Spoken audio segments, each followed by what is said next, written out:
Hi, I'm Jeffrey Kramer, and I'm going to have my very first online digital event on August 22nd at 4 p.m. Eastern Standard Time. And you can get, Polly, thank you.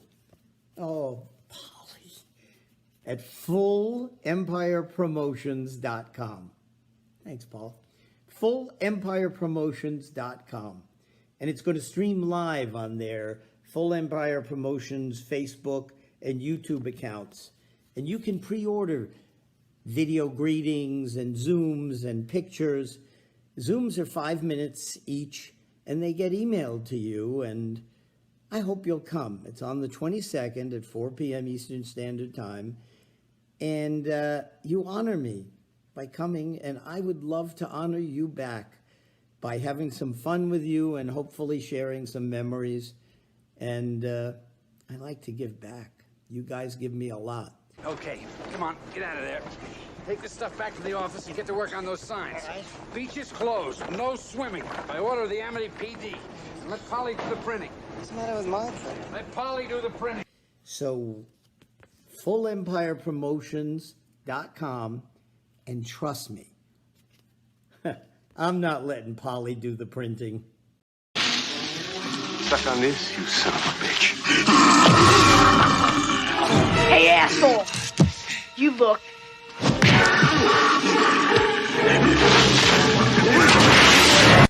Hi, everybody. I'm Stephen Mott. Please join me for my first digital fan event on September 25th. I will be doing a Q&A at 4 p.m. Eastern Standard Time that streams live to YouTube and Facebook. Following the Q&A, you can have a private one-on-one video meet and greet with me on Zoom. Autographs and video greetings are also available. Now we can get you that audition on Star Search. So visit fullempirepromotions.com for details. I look forward to seeing you all September 25th. Take care. To tell you the truth, I watched you work, and I like your style. Afternoon, everybody. Norm! How you doing, Norm? What do you know? Not enough. How you doing, Norm? Cut the small talk and give me a beer. Howdy, neighbor. Just move in? Yeah, last night. Harold Gordon. Hi, Roger. Roger. Well, Dave. Why don't you lighten up? Yeah, why don't you just get down? Kiss her ass like you do her husband and everything, huh?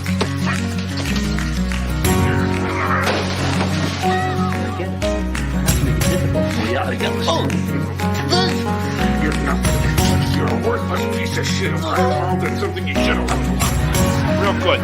Once again, we're coming to you from Dick's Restaurant in the heart of Chicago, the city of the big shoulders, home to a certain team which come January will run roughshod over the competition in Super Bowl 26. A team that is known as the Bears. Sitting too close to the television. When is Grandpa gonna get here? Oh, just another day or two.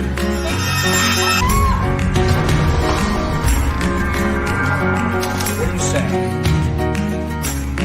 You think I would name you? No. Funny. No. You think I would name you? No. You're my oldest and my dearest friend. Just forget I said it, okay? Would you? How can I forget what you just said? How can I forget? What am I supposed to think, huh? I know how much your films mean to you.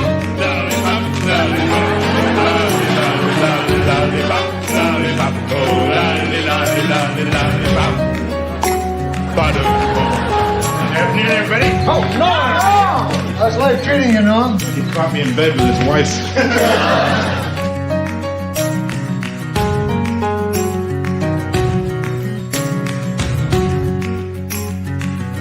I'm scared. Afternoon, everybody. Tommy! What's up, Norm? Everything it's supposed to be. Your neighbor. This woman lived here before you was nuts. Biggest bitch under the sun. Just a senile old hag, really. Wouldn't be surprised if someone just got fed up and off her, you know what I mean? She was my aunt. Heart of gold, though. Just a saint, really. Afternoon, everybody. No! Norman? Here, Norm? I heard of that stuff. Better give me a tall one in case I like it. Hey everyone, welcome to another Full Empire Promotions live event. We're live on Facebook and YouTube, so thanks so much to everyone who's watching us live. If you're joining us for the first time, thanks so much. And if you're coming back, thanks for joining us again. Appreciate it. Before I bring George on, I do want to let you know that following this Q&A, you can have your own private conversation with George. He'll be doing one-on-one video meet and greets on Zoom. So you can have 5 minutes to talk with George about anything you'd like, and we'll even email you a recording of your meeting. You can share the video with friends or post it on social media, or even use it for content if you're a YouTuber. In addition, you can get signed copies of George's book, Drinking with George, as well as autographs and video greetings, all at fullempirepromotions.com. Now the moment we've all been waiting for, I'd like to welcome our special guest. He has over 150 credits in TV and film, and countless theater credits. Many know him as Norm Peterson from Cheers. You may also know him from the cult horror film House, as well as films like Forever Young, Gung Ho, Fletch, King of the Ants, and Guilty by Suspicion. Some of his TV credits include memorable performances on Saturday Night Live, The Twilight Zone, Tales from the Crypt, The Simpsons, and Sabrina the Teenage Witch. Most recently, you can see him in such films as Sandy Wexler on Netflix, and cult horror films like Bliss and VFW. It's my honor to welcome my good friend, wonderful client, a witty and likable human being, and a talented guy, George Wendt. Wow. Thank you. You're welcome. You're welcome. How are you? Well, fresh as a daisy, as usual. Yeah, likewise. Well, it's great to see you. You know, it's been a while, but it's even digitally, it's good to see you. Yeah, well, thank you. So first, I have to start off by asking you about your book. So many actors that I talk to are hesitant to write books. How long did it take you to write it, and was there any particular person who influenced you to get it done? Yeah, well, it took about 6 months, I guess. And, of course, my co-author, Jonathan Grotenstein, was a huge influence, obviously. He cracked the whip, 3 days a week. And then he put stuff together for like a couple of days, and then he'd run it all past me. And I was like, yeah, this, that, the other. But anyway, it was fun. And my manager really was the one who said, why don't you write a book? I was like, I don't know, a book? Really? And, it sounds like a lot of work. And he said, well, just take a meeting. So I went up to Simon & Schuster, and they said yes. I go, oh, geez, now I got to write a book. Oh, no. But I did. Yeah. How long did it take you to write it, approximately? About 6 months. 6 months. Okay. Yeah, you did say that. Yeah, there are various drafts and corrections and edits and proofing, and it's a bit of a process. Yeah, that's great. Yeah, it's a good read. Yeah, I enjoyed reading it. Yeah, it's a humor book. It's good bathroom reading, so to speak. Well, I understand you were born in Chicago. What was it like growing up in Chicago? Did you watch films growing up? Yeah. There was a movie theater down the road, and a couple of them actually, and I'd walk to one or walk to the other, and I especially loved those Saturday mornings when they'd run like 35 cartoons. I'm old. No, I remember those as well. When I was a kid, they used to show the cartoons or the little animations. Yeah, just one after the other.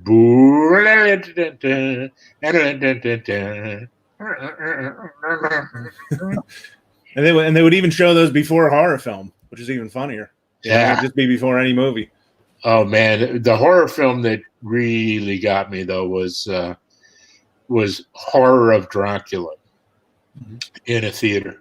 It was, because I don't know, Bela Lugosi wasn't, that wasn't too scary to me, nor was Frankenstein. because those were on my TV in my living room, you know, kind of. And they were old and black and white. And then when I saw Christopher Lee and the teeth and the, it was just, and then what really freaked me out was the bit where you can't see them in mirrors. So, Yeah. you know, I was like 9 years old or something, and I'm just kind of brushing my teeth, looking around because I knew, I was terrified of Christopher Lee, horror of Dracula. Yeah. For years, I thought I was a vampire. Then I realized I was looking out the window. It wasn't a mirror. Well, you sort of, before you knew you wanted to be an actor, you sort of took an impromptu trip to Europe to find out what career path you wanted to take. Did this trip eventually bring you to Second City? It did. You know, I really had no idea what I wanted to do with my life. So a friend of mine said, this is right after college, and a friend of mine said, "Oh, I know what you do." I go, "Oh, what? Tell me." He said, "You go to Europe." And I was like, "Oh, okay. And so I spent the better part of 2 to 3 years going to Europe and just living as cheaply as possible, sleeping on the side of the road, you know, like living on lemons and hashish and, you know, that we'd nick off somebody's tree in there, you know, in Morocco or something. And, you know, just, it was just a time for me to grow into like having a voice of my own. And I thought, okay, well, you know, the only thing that I would want to do with my life, I wanted to do something I wouldn't hate.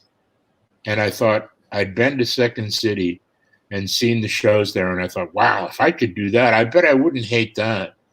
And I was pretty sure they got paid. And it looked like they're just goofing around on stage. I thought, God, well, I could do that.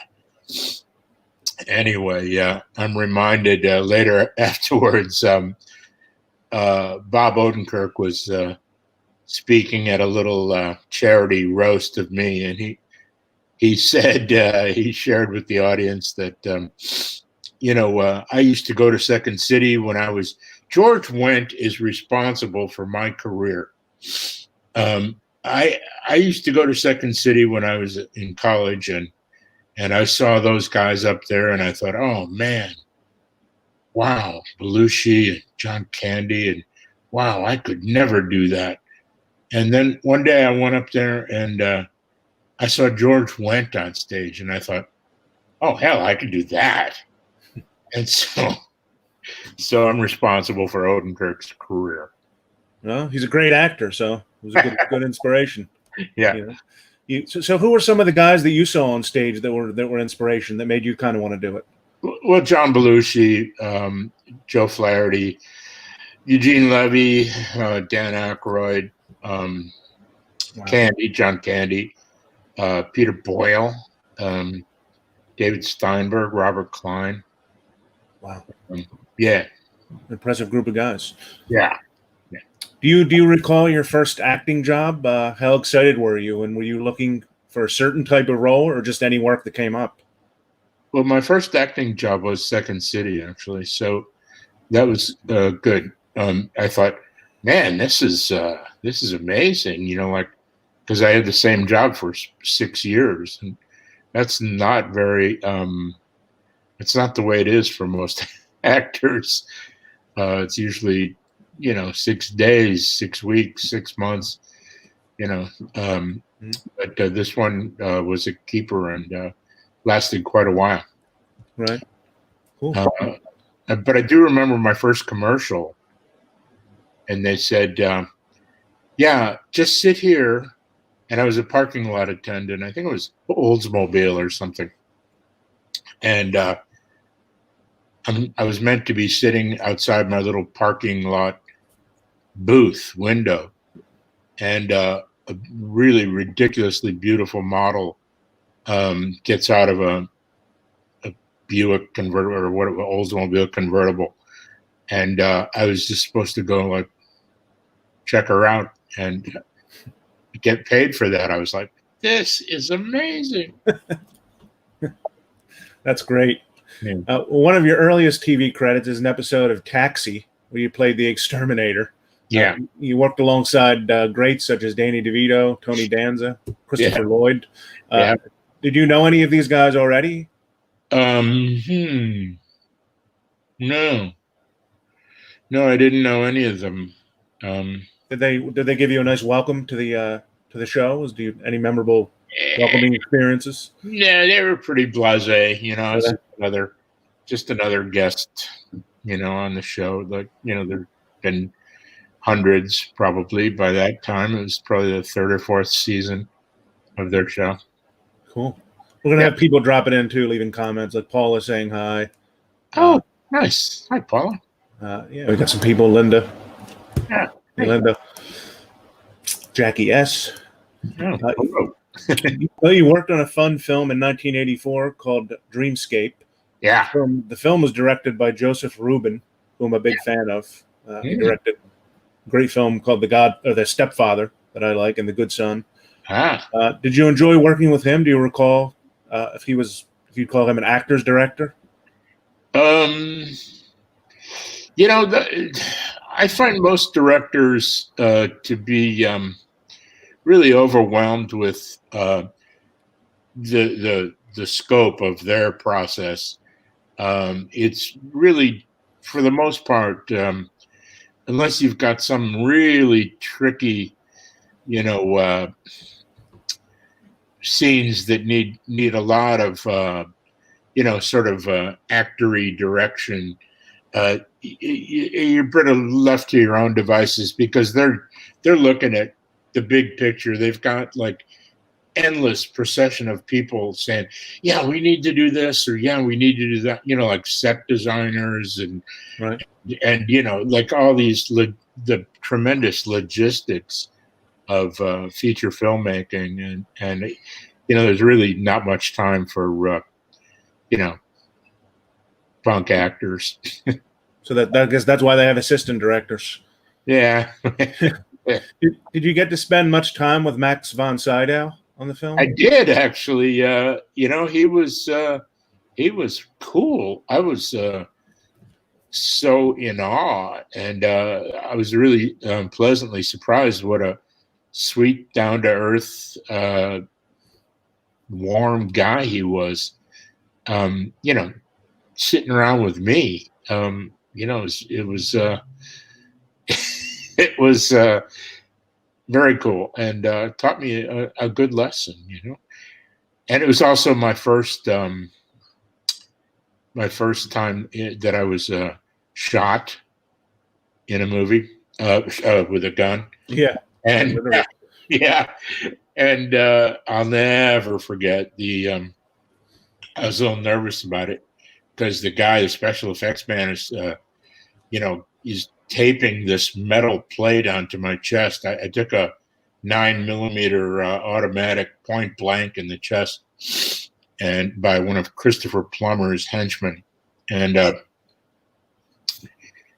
so the guy's taking me up. I go, yeah, what? So what? He goes, it's nothing. It's like a cherry bomb going off on your chest. I'm like, oh God, I hate cherry bombs, and you know, they scare the life out of me. And he said, oh, don't worry about it. And he's working and putting wires together, and he goes, you know, I've done this for 43 years on 6 continents. And I look, and he's got like 2 fingers blown off. Yeah. Jesus. I know. Doesn't give you much confidence. Yeah, no. And then there's this big group scene where I get shot, and I see some guy, special effects guy, you know, just standing there with 2 wires.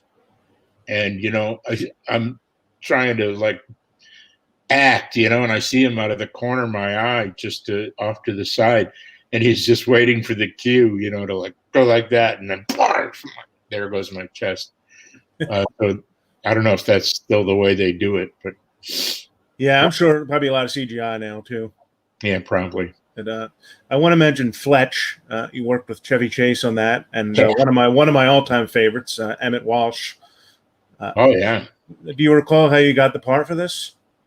Yeah, just met with Michael Ritchie, the director, the late Michael Ritchie, wonderful guy, and it worked out. It's but I'll never forget though. Chevy used to like to rehearse by pretending we were old men in a public toilet stall, sitting next to each other, reading the newspaper and taking a dump. And it'd be like, I don't know, Sam. I think, and Fletch, listen, you go,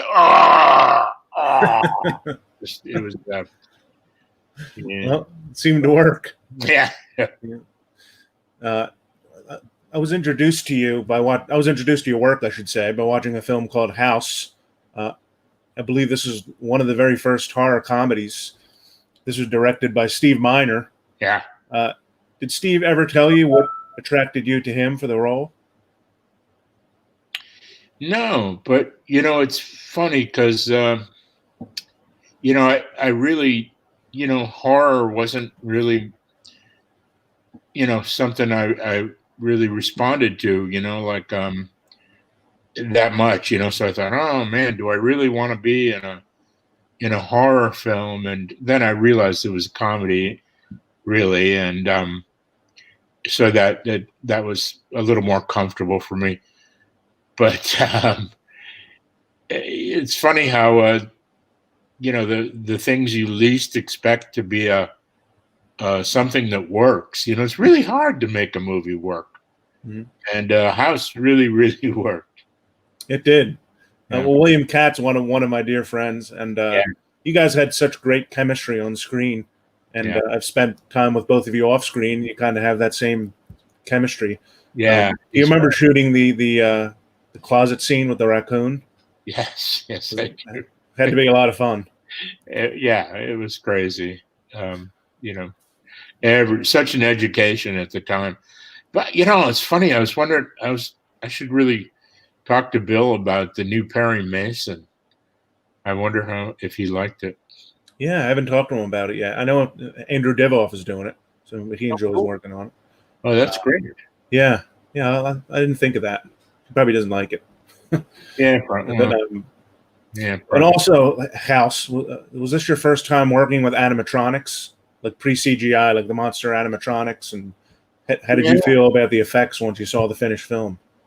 I was I was amazed. They had those things floating, those like swords and scimitars and stuff, just, garden objects, like scythes and skids and they're just flying through the air. I didn't have any idea how any of that was going to work.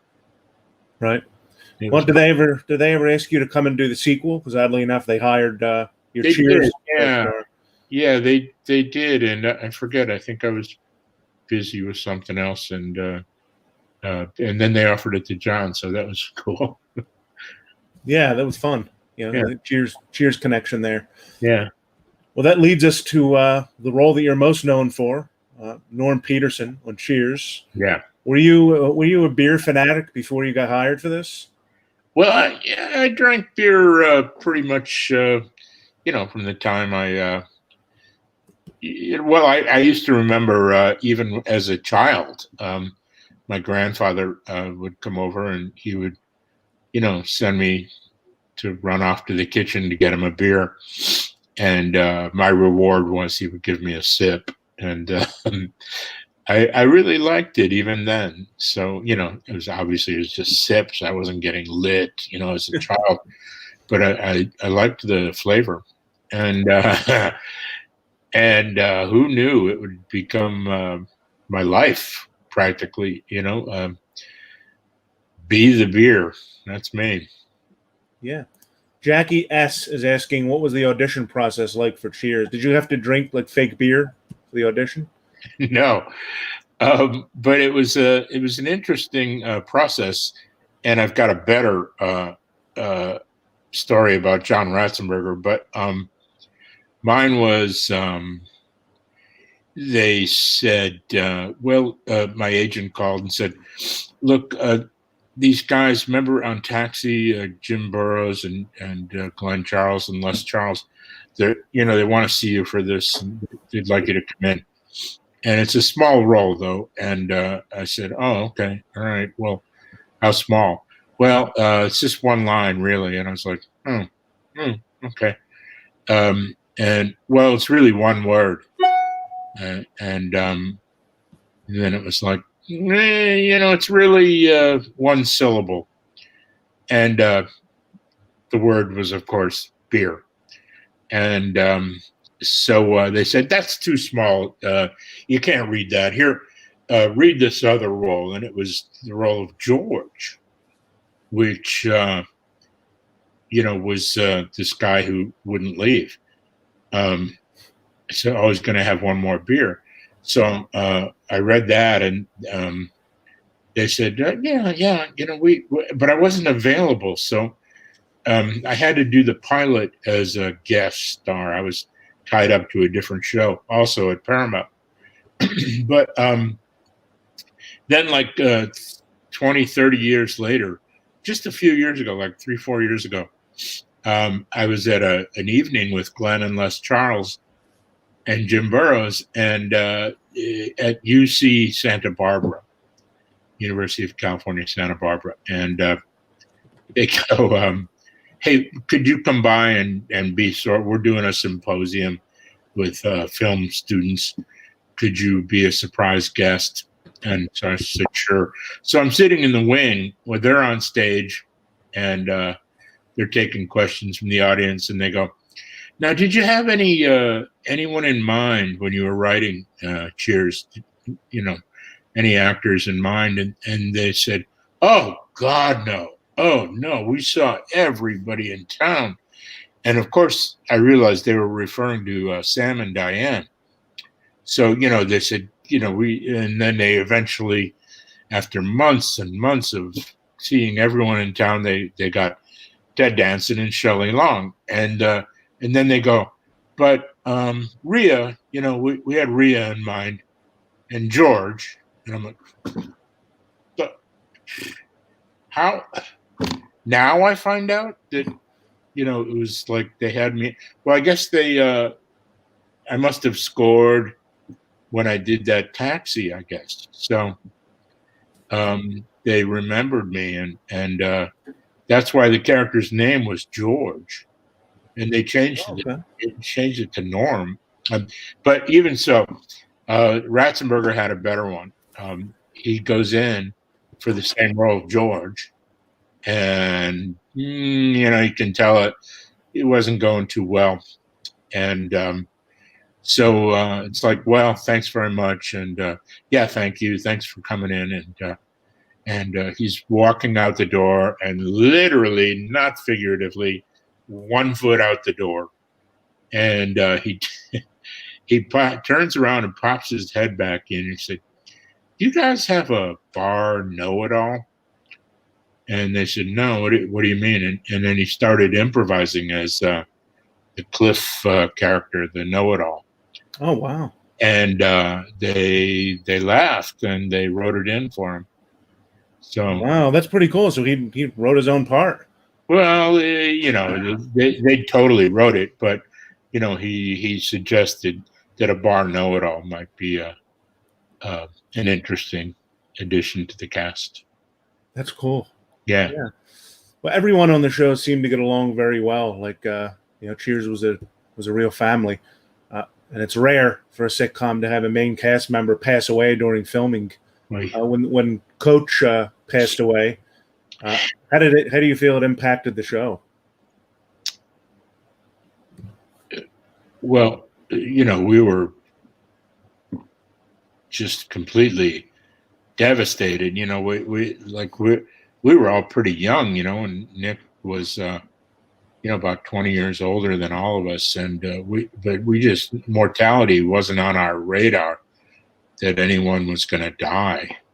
And then it became known after I think it was after the second season that he was having some heart issues, but he seemed to be doing better, and then he just up and died. It was awful. And we had no idea how that was gonna affect the show, and we were just at a complete loss. And yeah, I'm sure. And then flash forward a few months, and I'm at the supermarket one day, and these two young guys are sort of pointing at me and laughing, and I'm sort of slightly annoyed, but I'm getting used to it. It was probably the second year, I guess the third year of the show. So I had a little profile, like strangers would recognize me sometimes. And so eventually one of them's pushing the other one, like, come here, go on. And so one comes up to me and he goes, hey, I just wanted to tell you that my friend here says you're on this show, that I'm going in on a meeting tomorrow to replace the one of the bartenders. And I said, oh my God, wow, cool. Well, good luck with that. And he says, yeah, thanks. I said, what's your name? And he said, Woody.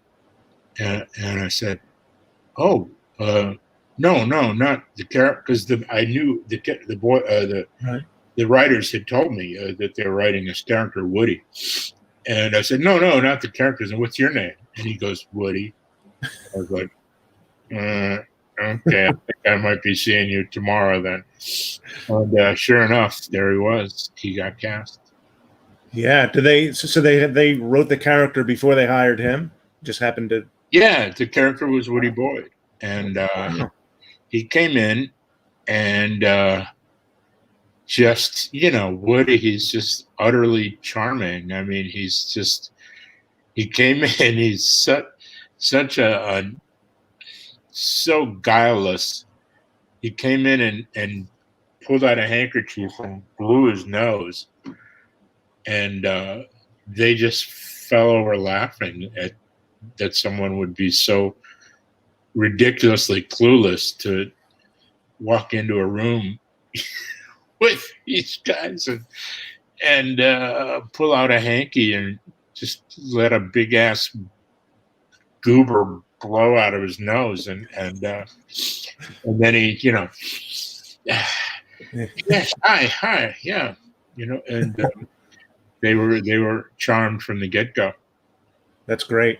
Well, you shared most of your scenes with John Ratzenberger. Do you guys ever get tired of each other? No. The answer is no. But I mean, we would just be carrying on conversations, and then they'd say, "All right, roll camera." And after years and years and years, it all started to blend into one, and we'd kind of look at each other like, do you have any idea what we're about, what this one is, this one coming up? Because they're like rolling. And it's like, nope, no idea. And then we just prayed that we didn't have the first line. Because then once we heard the first line, we're like, oh, this bit. And so we carry on. But it was a blast. Yeah, you guys worked really well together. It worked. Thanks. Yeah. Yeah, and I think obviously now I have to blow my nose. Sorry. What was that, George? Now I have to blow my nose. Oh, see that you willed on. Yeah. Well, I do want to mention Ted Danson, of course, because he was brilliant in his role, and brilliant and and most of the things he does. He's dead to me. No, Ted's the man. Yeah. Did you enjoy watching him film his scenes from your bar stool? And did you pull any pranks off camera while he was filming? Yes. Yes, we were incorrigible. Well, I, for one, had endless supply because I was sitting at the waitress station, basically. And so there was cocktail napkins and cocktail straws there. So I would take little bites and shoot spitballs out the straws. And, I would just ding Woody or Ted, especially when they had like a paragraph or two, like a long speech or something. If you had freeze frame, you could see like spitballs dinging off their forehead and stuff. But my shining moment was I got Ted with his mouth open. I got him right on the uvula. I could see it. It was just like a Zen shot, just like, and he was like, yeah. Oh, no. Be there, I found it hilarious. That's got to be a great outtake sitting somewhere, right? That film. Yeah. Yeah. Somebody should dig all those up. Put them on Netflix. Yeah. Somewhere. Some amazing outtakes. Well, looking back on 11 years of Cheers, what would you say was the most challenging episode for you to film? And what is there an episode you're most proud of?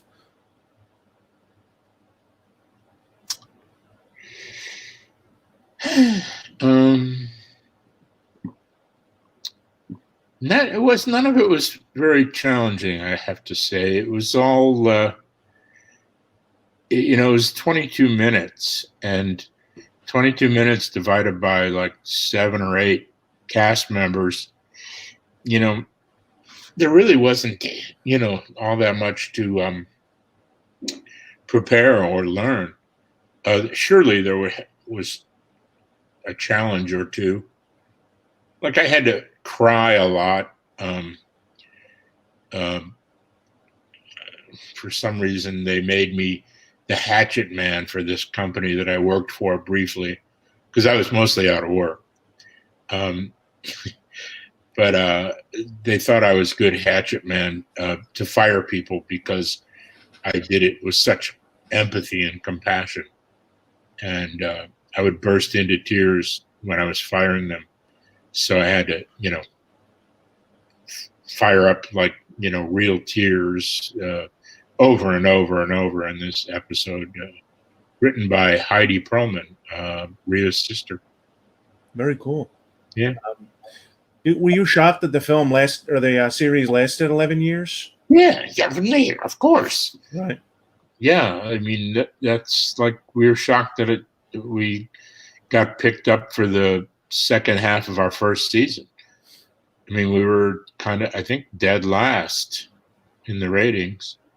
So it was we were on life support, and then eventually it caught on after Bill Cosby was such a huge hit right out of the box. I think that was our 3rd season. So we just rode his coattails into the sunset, so to speak. Very cool. And Cheers is now available on Netflix, so a lot of younger generations are watching the show. Yeah. Recently is not anymore. I think they have moved to a new format called Peacock, I think. Oh, right, through Comcast. Yeah. I did see that. Yeah, I saw an ad on Comcast about that. Okay. Yeah. So it's a different version of Netflix with a different name. Oh, yeah. Streaming content. Yeah, with Ken saying Hulu. Thanks, Ken. Have you ever watched any episodes of Cheers with a younger audience? No. No? I haven't watched a single one. From time to time, I might be channel surfing and go through, see it and just go, what was that bit? Oh, that bit. And then I move on. But, right. I can't sit there and watch it. It's just peculiar. Right.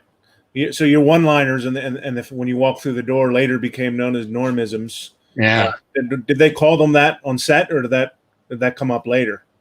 Did the fans kind of come up with that? I think the fans came up with it, and now it's the new norm. Oh yeah, with the mask. You're seeing the meme. Yeah. Yeah, Norm lives on. Yeah. Well, you went on to guest star in such popular shows as Twilight Zone, Wings, Seinfeld, and many others. Because Cheers took up so much of your time filming, did you get offered any jobs while you were working on Cheers that you regretted turning down?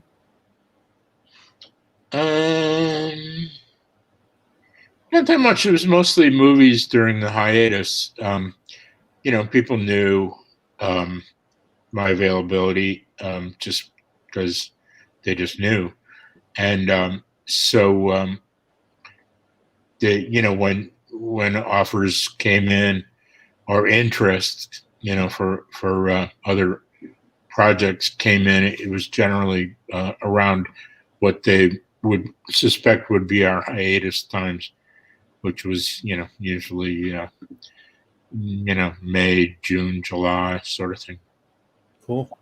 Well, one of my favorite films you worked on is Guilty by Suspicion. Right. You played Robert De Niro's lawyer on this film. Was he intimidating at all? I wasn't his lawyer. I was his buddy. His buddy. Yeah. He was we were pals. Yeah. Was he intimidating at all to work with? Well, yes, but not in our interpersonal relationship. Like it was in my head. Because he was already iconic. It was, peculiar. He was quite young, but he made such a name for himself, in probably in the first 10 years of his career. That's probably when I worked with him, probably somewhere in the second 10 years of his career, he was already like the man. Yeah, I think that was early 90s, wasn't it? 91, 92. Yeah. So, I was thoroughly intimidated, but it wasn't coming from Bob, as we call him, Bob. It was in my head. Did you get to spend much time with Martin Scorsese on the set? No, virtually none. But nodding acquaintance. Yeah, that's still pretty cool. Yeah, it was very cool. Yeah, you worked with Steve Miner again in 1992 with Forever Young. Right. Again, a great cast that included Jamie Lee Curtis and Mel Gibson and Elijah Wood. Yeah. Had been 5 or 6 years passing since you worked with Steve on House. Did you notice any particular change in his directing style? No, not really. I mean, he's a good guy. He's from my neighborhood, believe it or not. Cool. I didn't realize that till after we worked together. But yeah, he went to grammar school not too far from me. Right. On the south side of Chicago. Right. Did you enjoy working with Mel Gibson? Yeah. And he was quite a man. A real super active mind. I mean, he's sharp. I'll never forget he had Scrabble. Is that I don't even play those games. That's the one where you have to make the words. Yeah. He had a Scrabble game going with every department. Wardrobe, he'd be in there, and he had a Scrabble game going. Makeup, hair, he'd have a Scrabble game. Grip truck, prop truck. He probably had 5 or 6 Scrabble games going at all time. Wow. Yeah. It's pretty cool. I guess that's his relaxing, his relaxing device. Yeah, I guess he's just really, he's a bright guy. Yeah. Well, I'm sure nobody really picked up on this, but when I watched Forever Young, I noticed Art LaFleur was in the film. Yeah. And he had appeared in a favorite film of mine called Trancers with Tim Thomerson in 1984. And Tim played a cop who traveled from back in time and got stuck in the future. And he had to fight these bad guys and get back to preserve his body. And I'd always wondered if Steve Miner was a fan of Trancers and hired Art as kind of a nod, because it was a similar kind of crossover. I'm not sure if anybody ever picked up on that, but I'd always wondered. Yeah. I said if I they had knew Art from the Little League. He had a boy who was in Little League with my kids. And so that was really fun to hang out with Art at the park and, teach the kids how to play ball and stuff. Yeah, he's a great guy. Yeah. Well, I do have to mention someone who brought you and I together. Sadly, we lost him earlier this year. A great guy, Stuart Gordon. Yeah. He first directed you in theater, I believe. You'd met him years ago and during his theater days. Yeah. Do you remember your first meeting with Stuart? How you were introduced to him and what that was like? Yes. My teacher I was a student at the Second City workshops in Chicago, trying to learn improv.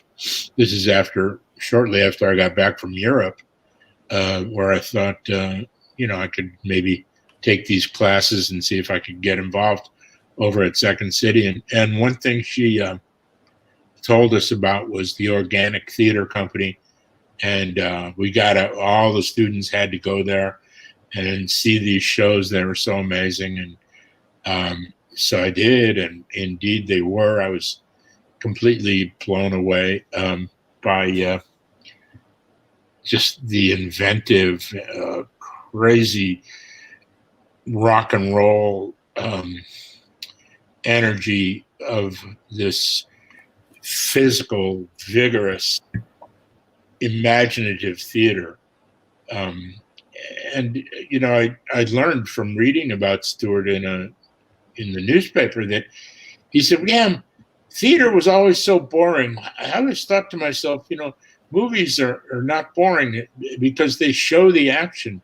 In theater, they just all the action happens off stage, and then they come on stage and talk about what just happened off stage. And so we're going to change that. We're going to make the action happen on stage with the Organic Theater Company. So I was hook, line, and sinker. I went to all their shows, and they were such a big deal in Chicago that as Second City, and now I'm really involved in Second City at this point. This is 2-3 years later, and it's a satirical theater, so we like to satirize culture as well as politics and things. And so we did a satire of the Organic Theater Company, and they were in the way of doing things they didn't have to pay for, things in the public domain, right? Such as Huckleberry Finn or Beowulf or things like that. And so we thought we'd do the Three Little Pigs as done by Stuart Gordon and the Organic Theater Company. So I got up the nerve to ask Stuart to come guest direct that satire of his own style. And so he was a good sport about it, and he came and did that, and that was when I really met him. Yeah, he was a great guy. He went on to work with gratuitous nudity and ridiculous bloodshed, and it was great. Yeah, well, I know that everybody knows that story about how he was arrested for having the nudity on stage. I'm sure many people have read that, but he was definitely a radical, that's for sure. And you worked with him on a bunch of different films, including King of the Ants, Edmund, and then later on in his musical version of Reanimator. Yeah. I could talk about King of the Ants all day. I think it's really Space Truckers. Space Truckers as well, yes. Yeah. Yeah. The King of the Ants I could talk about all day. I think it's a criminally underrated film.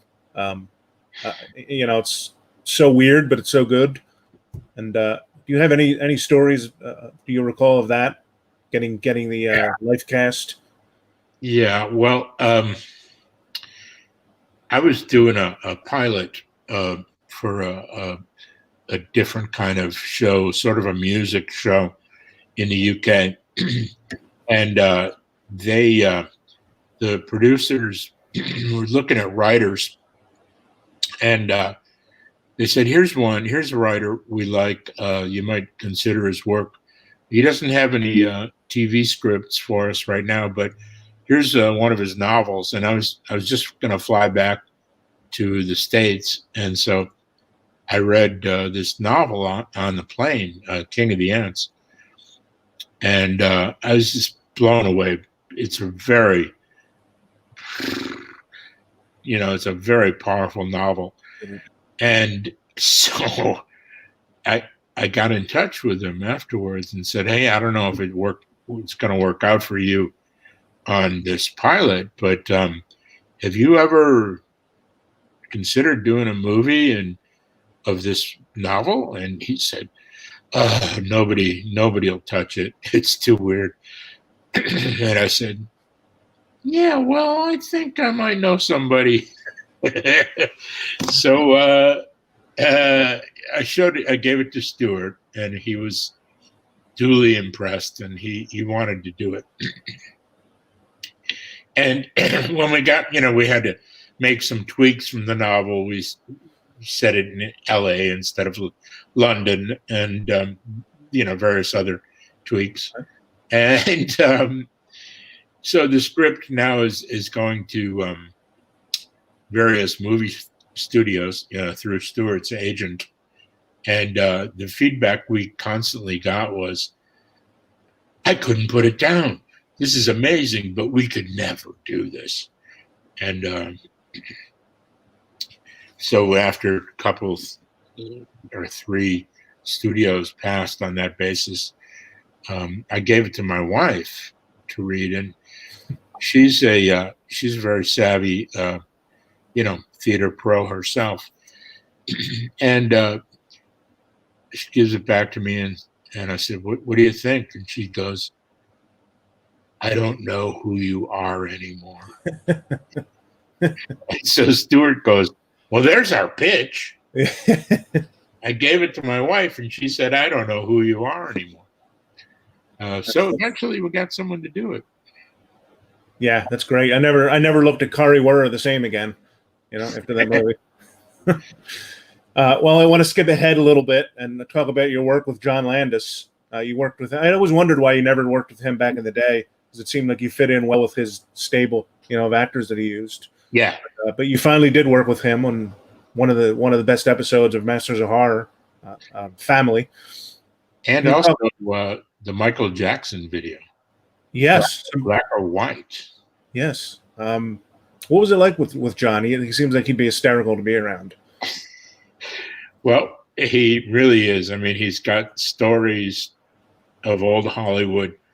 He can just tell stories. He could tell stories until you stopped him. He would tell stories. I mean, that matter of fact, the production managers and ADs had to get him out of the coffee clutches with actors and people, just John, we've got to shoot this. Come on, let's go.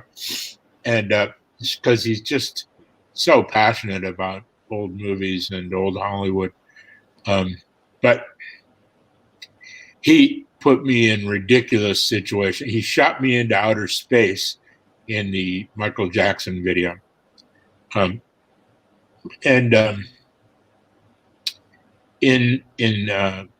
Family. Oh, excuse me, burping.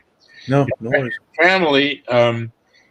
He said, So this couple was torturing me, and they were going to stick some forceps or something down my throat into my vocal cords. And so John goes, George, if I got an ear, nose, and throat surgeon to come to the set,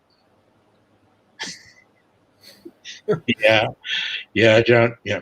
And he had one of those tiny little endoscopic, I think they're called, cameras. Right. Would you be okay with that? To be totally, medically, safe and everything. And it's like, because he wanted to go down my throat with a camera. And I said, okay, but the final shooting script must include, for the scene, interior George Wendt. So. Wow. So I always thought that was CGI. Interesting. Oh, no, it was real. It was really you. They went right up my nose and down my throat. And I'll never, I mean, crew members had, you know, they had money. Like, was I going to puke or not? You know, like, and it was the last shot of the day. It was probably like 3:30 in the morning. It was icky, but I was just so shocked at how much hair I had up my nose. And you know, it's like it looked like a forest, like a jungle of hair. Yeah, it's interesting how your character name was Harold in this film. I always wondered if it was kind of a nod to House. You know, if it was the same character that kind of lost his marbles, you know, many years later. I don't know. Yeah, Blair's chiming in, saying we always loved his work in Columbo. Oh, cool. That was fun. Yeah, a friend of mine, I'll never forget. He visited me on the set. He had just flown into town. We were shooting near LAX, and it was the day of the O.J. Simpson murder. And we're sitting there, and my friend, you know, is like, just, you know, bright-eyed young actor from Chicago, and he can't believe he's sitting there with Peter Falk. Just at a table, you know, like having coffee, and Fox reading the newspaper, and he looks over at paper, he puts it down, and looks over at my friend and goes, "He fucking did it," and he had to have fucking did it. But, anyway, but to be there with Columbo himself. Passing verdict on the OJ murder. Yeah, that's pretty cool. Russell is saying, asking what it was like working with Macaulay Culkin on Michael Jackson's Black or White video, which we talked about a little bit. Yeah, it was fun. I mean, you know, Michael himself was really, you know, I thought he was going to be like an oddball or, you know, I don't know, incommunicative or something, but he was regular as could be, just, you know, really nice. Cool. There all the time, you know. Very cool. Yeah. We have to talk a little bit about your character on SNL. Right. You know, you still do various commercials playing this character. But this is the gig that never dies. It's so great. We did a couple of things last year. One for Peyton Manning's new show on ESPN, and then we did a bid for the pregame show on NBC with Brett Favre with the Packers Bears game, and it's a blast. Why do you think this character caught on so well? Well, primarily, you know, once again, it's Bob Odenkirk, but it's Robert Smigel for the most part. Does the lion's share of the writing, but the characters came up when Smigel and Odenkirk were young writers on SNL, and they, you know, they just came up with just hilarious characters, and you know, it's you'd think it's very specific to Chicago, and it is. But there's such, you know, complete, you know. The volume's cranked up on it. Pardon me? I said somebody from Chicago with the volume cranked up. Yeah. Super high. Oh, yeah. Yeah. Yeah. Well, you recently returned to the horror genre, working with director Joe Begos. Yeah. With films such as Bliss and VFW. Do you enjoy doing horror films?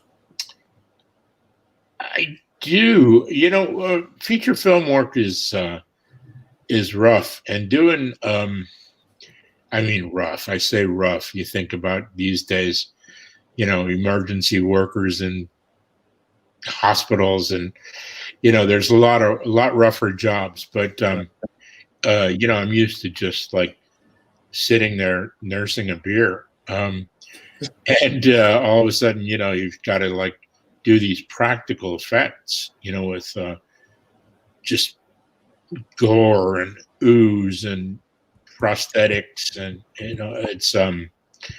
it's not it's a little tedious, from my point of view, because I'm an old fart who I don't like any kind of discomfort. But 12 hours, 14 hours, 16-hour days of just sticky, gooey blood and gunk and glue and machetes and daggers, just it's not exactly my cup of tea, I gotta say. And unfortunately you seem to die in everything, so yep. At least VFW was kind of off screen. Yeah, no, I thought, I didn't see it. Yeah, it's I mean, it shows you get the initial hack, but it doesn't show your body or anything. Spoiler, sorry. Reminds me of Stephen Colbert's fake acceptance speech for Tim Robbins in some movie. I forget. Never mind. It's Colbert says, I'd like to thank the Academy for this wonderful, giving me, honoring this wonderful film. At least I heard it was wonderful. I haven't really had a chance to see it yet. Well, I've had many chances to see it, but I heard it was kind of gross and kind of a downer, So, yeah. Yeah. I did post-production for Joe Bigos, and he's showing me some of the bits that I'm trying to match ADR for, and it's just like I'm in the studio in the ADR studio going, no, oh, and he goes, exactly the audience reaction that we want to get. It's like you're back in that outhouse with Chevy Chase. Pardon me? Yeah, right. Same reaction. Yeah. Well, aside from VFW and Bliss, I know you keep busy doing a lot of theater. Is there any projects we can look forward to that you have coming out? Yeah, well, theater's on hold right now, but there will be I'm told, eventually a production of Get Freed, a musical about the story of Alan Freed, who was the guy who coined the term rock and roll. But there's another movie coming out, and it's been just delayed and delayed and delayed from COVID. It's called The Climb, CLIMB, Climb, and it's once again, I haven't seen it, but they tell me it works, and I'll check it out. Pretty cool movie. It's a good comedy. Yeah. Well, of course, I have to ask about your take on fan conventions, because that's how we work together. I remember your first con, you really didn't know what to make of it, but over the years, you seem to be having fun, enjoying the experience. Yeah. What's your favorite part of being a guest at a con, and what's the oddest thing you remember signing? Well, I like seeing all the fans and saying hi, but I also like seeing the other actors, guys who I admire and guys who I never met before. And I will never forget the line for some of these guys. It's like we're all saying hello to fans, and it's nice. And then we realize that there's another guy there at the con who's like got his own building. Yeah. with people who are lined up all day just to see him. Yeah, it's usually Robert Englund. Yeah, well, yeah. And yeah, he and I are old buddies too. We did a play together in 1980, and we thoroughly bonded. Very cool. Yeah. Go ahead. No, I was just going to say, I hope we get to do another con in person soon. Oh yeah, that'd be cool. Well, I'm going to wrap up. I have one final question. I ask all my clients that I interview. It's cliche, but I love hearing the answers. If you had to pick one director who you'd never worked with to direct you in a film, and one co-star, an actor you've never worked with, who would they be? Could they be living or dead? Have to be alive.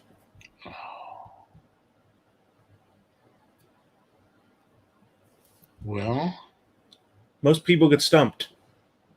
Yeah, I'm fairly stumped. Are you a fan of any like directors' movies where you watch their movies and say, "Man, I'd love to work with him"? Yes. And there's this Scottish guy that I can't remember his name now. Oh, that's so weird. Local hero. Bill something. Oh man. Oh well. Surely there's other well, I guess I've worked with Scorsese as an actor, but never as a director. That'd be cool. That would be. Yeah. And then actors. Chris Walken, maybe. that would be awesome. You and Christopher Walken directed by Scorsese. There you go. Well, we're throwing that out in the universe. Right.